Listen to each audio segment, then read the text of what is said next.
Olá, bem-vindo ao canal da Outcomp. Eu sou o Nilton Barbosa. Eu sou o Felipe Panzera. Esse vídeo faz parte de uma série onde nós falamos sobre 10 itens que você não pode ignorar na hora de comprar um coletor de dados.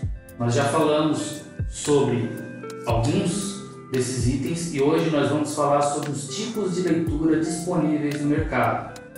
Os coletores de dados, para quem não sabe, ele tem um leitor que funciona com laser. O Felipe vai falar um pouco mais a respeito e vai discorrer um pouco para a gente quais são os tipos de leitura disponíveis no mercado e para que elas podem ser aplicadas, ou seja, para que tipo de operação ela pode ser aplicada. Felipe, tudo bem? Tudo bem. Obrigado mais uma vez pela oportunidade de falar no canal da Outcomp.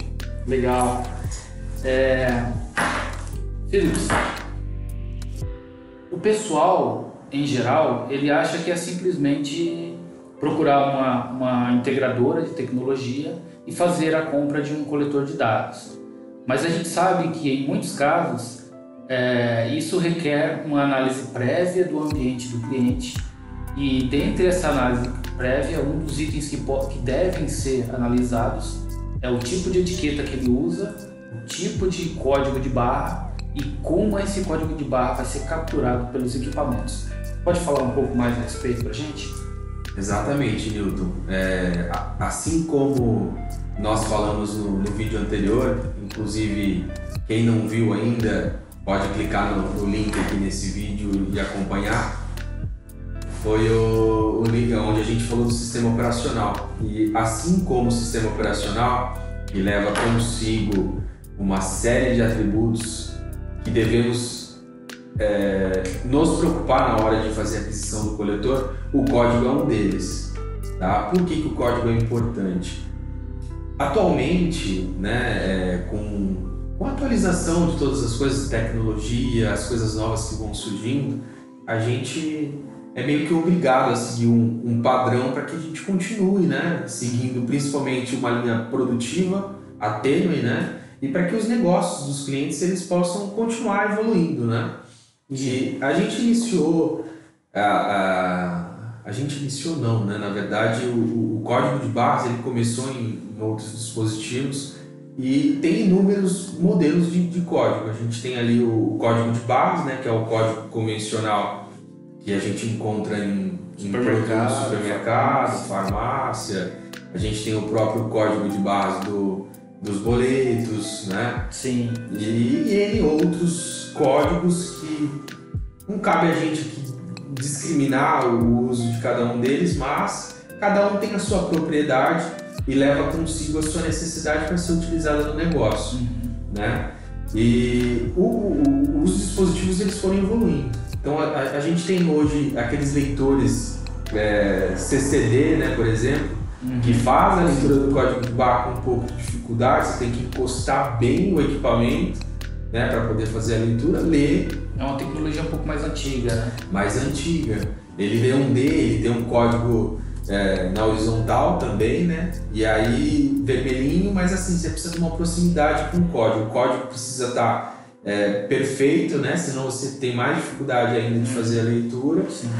E ele hoje é pouco utilizado, Então os equipamentos que têm ainda esse tipo de código, porque atende vários estabelecimentos, eles costumam ser mais baratos. Então existe hoje no mercado, mas não é um produto que hoje chama tanta atenção pela sua agilidade, vamos dizer.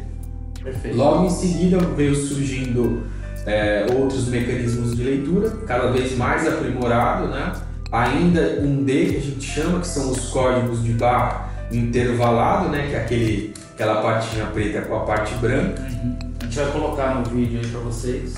Muito curioso, inclusive, fazendo um adendo, muitas pessoas pensam que a parte de leitura está na parte preta, E ao contrário, ela está no intervalo, que é a parte branca. Eu tô sabendo disso agora. Pois é, eu estou vendo tem muito tempo também. Legal. Uma curiosidade. Então é a parte intervalada da parte preta que é a que corresponde aos dados. Quando ele bate no código de barra, ele identifica onde está apagado e, aliás, ele identifica só onde não está apagado. Exatamente. Para poder trazer os dados, né? É aquele intervalinho ali, né? Legal, legal. Então aí surgiu o código de fato 1D mais aprimorado, né? Onde você conseguia fazer a leitura com um pouco mais de facilidade, até uma certa distância. E aí vale muito a pena ressaltar essa questão, né? Quando a gente fala de produtos específicos, como produtos do supermercado ou produtos até de correspondência, de transporte, a gente fala de códigos 1D e normalmente códigos relativamente pequenos, onde eu consigo fazer aquela operação ali próxima do produto ou do objeto a ser lido, né? Então a distância média ali, ela é de 40 centímetros para um dispositivo que faz a leitura do código 1D, Sim. tá? E sempre vai ser correspondente ao tamanho do código, tá? Isso é uma informação muito importante. Eu vou falar um pouco aqui também dessa questão da distância, porque tem algumas necessidades de operação de longa distância. E aí a gente fala, lê a 15 metros, 20 metros de distância. Mas existe um contexto por trás disso, Legal. Porque é o tamanho do código, o tipo de material utilizado para refletir essa leitura. Tá? Então a distância convencional é essa, 1D, né? Normalmente 40 centímetros. E tem o 2D também, que é o código QR Code, Data Matrix, muito utilizado atualmente para uma composição maior de dados. Quando você precisa incluir ali uma massa maior, né, que não cabe normalmente no tamanho do código de barras, e aí ali você consegue imputar, eu não me recordo agora a quantidade de caractere, mas você consegue imputar uma quantidade maior de caractere. Sim. E com base nisso você tem uma tratativa maior no seu software, no seu retaguarda, para você conseguir aproveitar essas informações. Me parece que ele meio que, na hora que você vai fazer a leitura, os leitores, ele meio que reconstrói o código caso ele seja danificado, não é? Isso é uma vantagem bastante relevante, principalmente para as empresas que trabalham ali com logística, transporte, porque acontece muito de deteriorar a etiqueta até pelo transporte, pelo manuseio, né? Então sim, esses códigos, esse mecanismo de leitura 2D, que normalmente é um feixe quadrado de luz, ele reconstrói sim, tá? O código, tá? Tanto o código de barras quanto propriamente um QR Code, se ele tiver ali com um desgaste ou de repente tiver deteriorado, até rasgado com um pouquinho de dano, você ainda consegue fazer a leitura do código, porque ele consegue reconstruir a parte danificada. Legal. E não só isso, tá? Acontece muito também no cenário de empresas de logística, de estrechar ali o pallet, né? Com uma quantidade razoável de produtos e tudo mais, e você precisa fazer uma leitura de uma etiqueta que está por trás do plástico.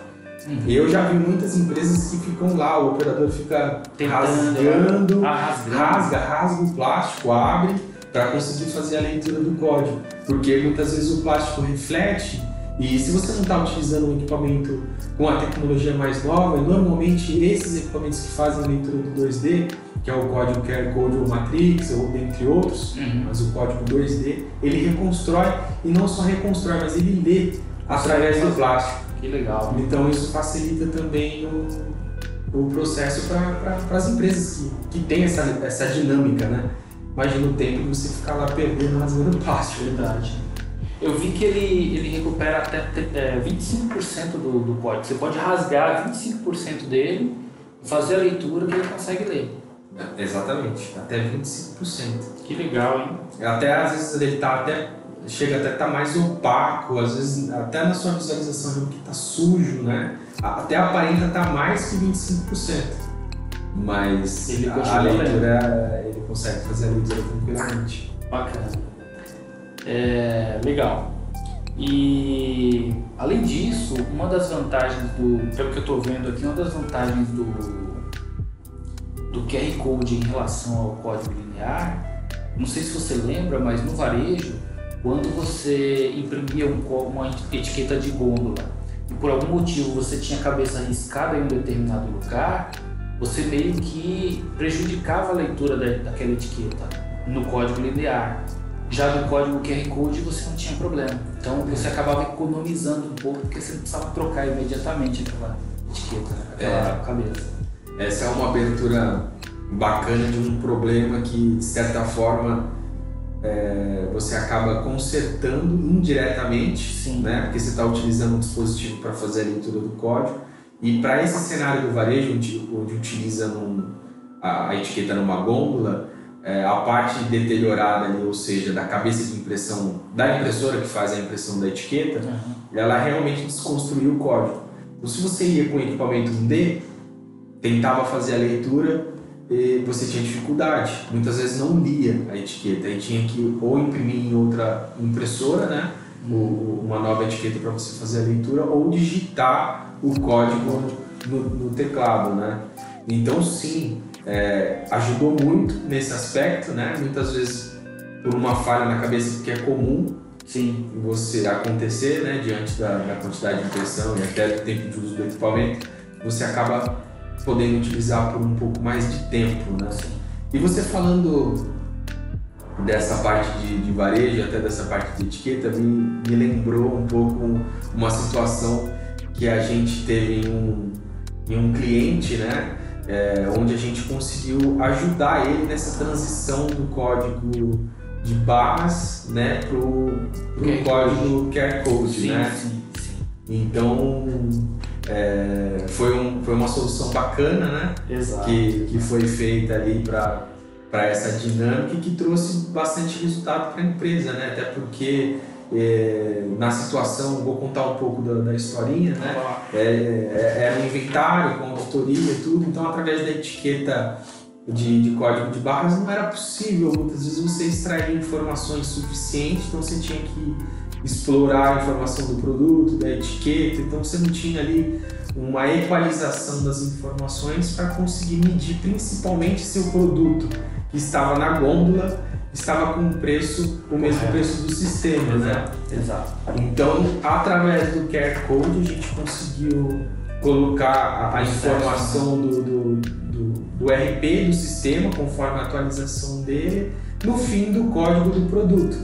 Então, quando a pessoa que ia fazer o inventário, ela fazia a leitura do QR Code através do coletor de dados, e o próprio sistema, que era um sistema interno da própria empresa, eles desenvolveram isso internamente, conseguia assimilar essa informação e constatar se aquele produto realmente estava com o mesmo preço do RP. Se não tivesse com o mesmo preço, ele automaticamente encaminhava no próprio aplicativo do software para reimprimir a etiqueta com o preço correto. Exatamente. Então acho que foi uma das funções assim, de transição e até fazendo uma analogia com o uso de novas tecnologias para beneficiar, né, quem ainda desconhece, né, do uso correto do código de barras, né, ou do código em si que guarda ali as informações. Verdade. É um mecanismo bacana.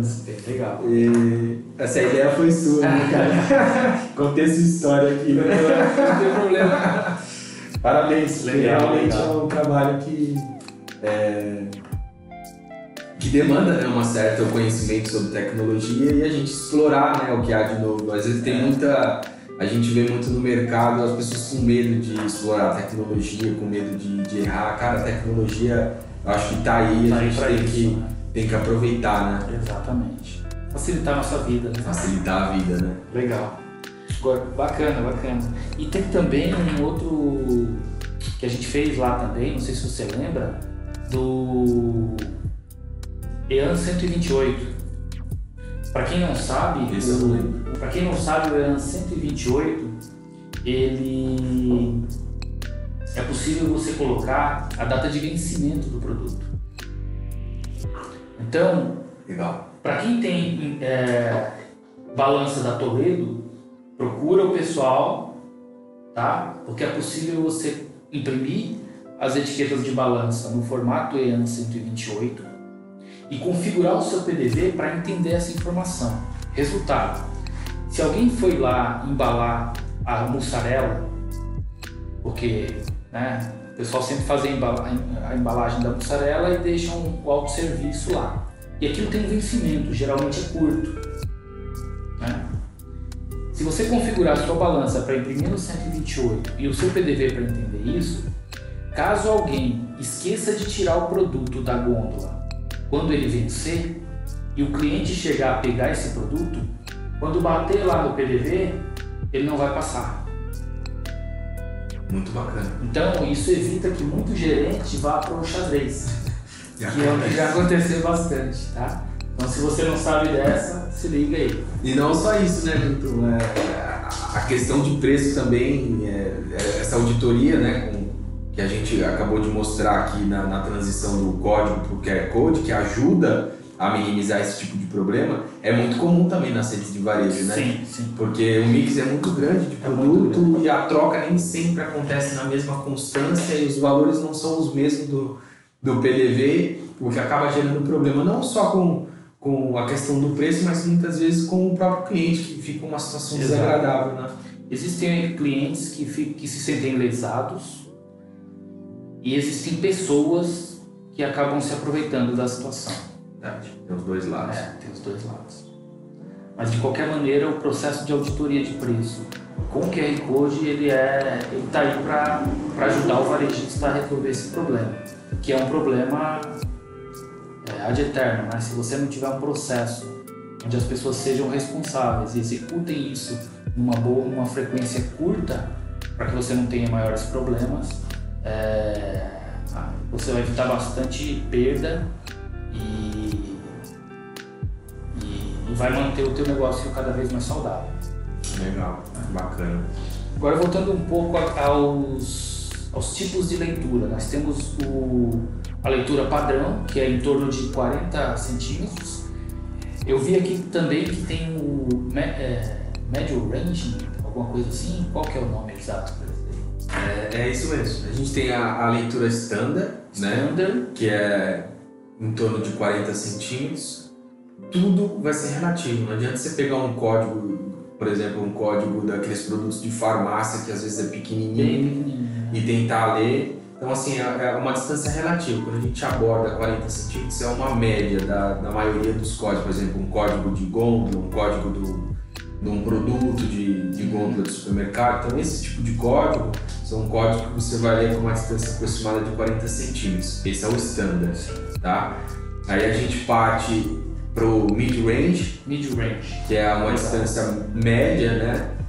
Na nomenclatura de datasheet, os testes de engenharia, fica em torno de 5 até 5 metros de distância do código. Que já é uma distância boa, né? Exatamente. E não impede, muitas vezes, se você tem um código grande e ele está impresso numa placa que tem um bom material, que é refletivo, que ele consegue ter uma resposta bacana, muitas vezes esse mid-range não vem até numa distância maior. Então você vê que assim... Depende muito do ambiente. Exatamente. Iluminação, ambiente. Não dá para você padronizar só a necessidade do equipamento. Você tem que analisar todo o cenário, né? Você tem que ter o tamanho do código, o tipo de material que foi impresso o código, o seu coletor e a distância apropriada. Iluminação, e aí você fazer o teste. Você vai encontrar o equipamento correto para uso na operação.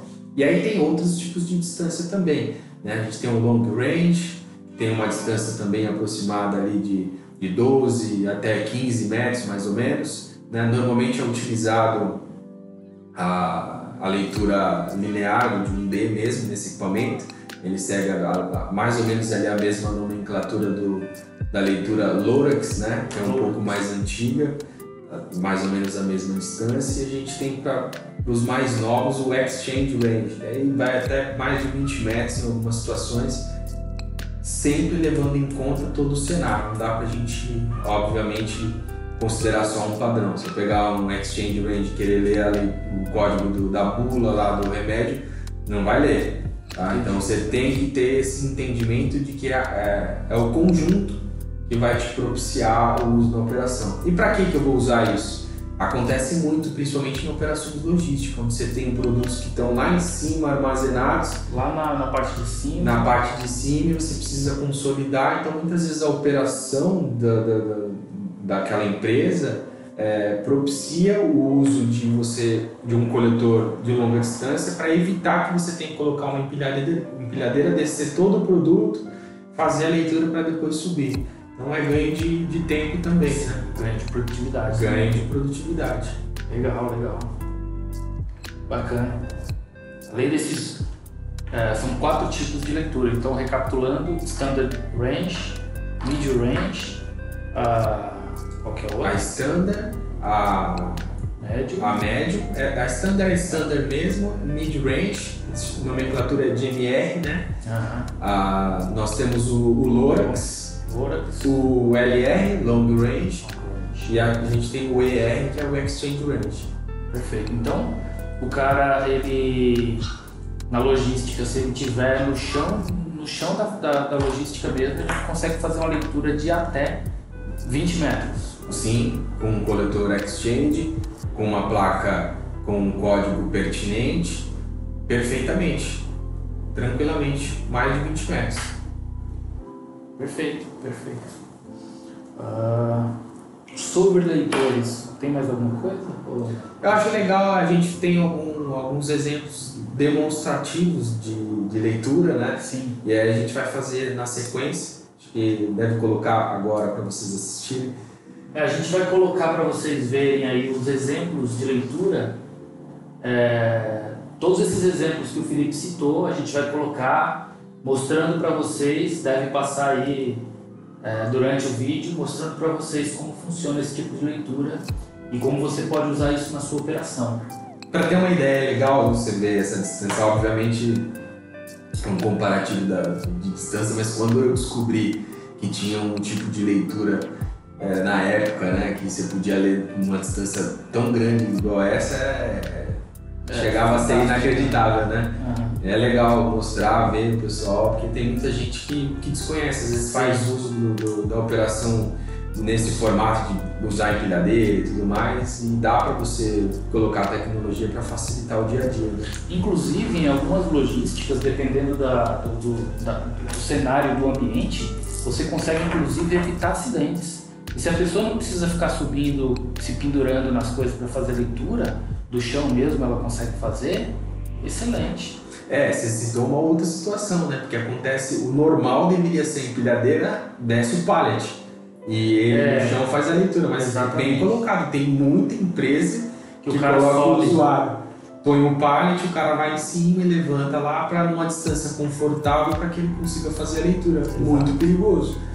Né? Então é uma situação realmente que traz risco ali para a operação e para o usuário, né? Dependendo do operador, se fosse eu, por exemplo, dependendo da altura, as pernas já começam a tremer e dá certo.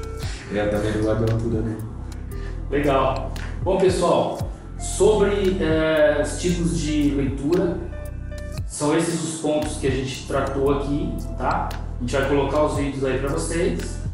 E se inscrevam no nosso canal. Até o próximo vídeo. Um grande abraço aí. Até mais. Tchau. Até mais.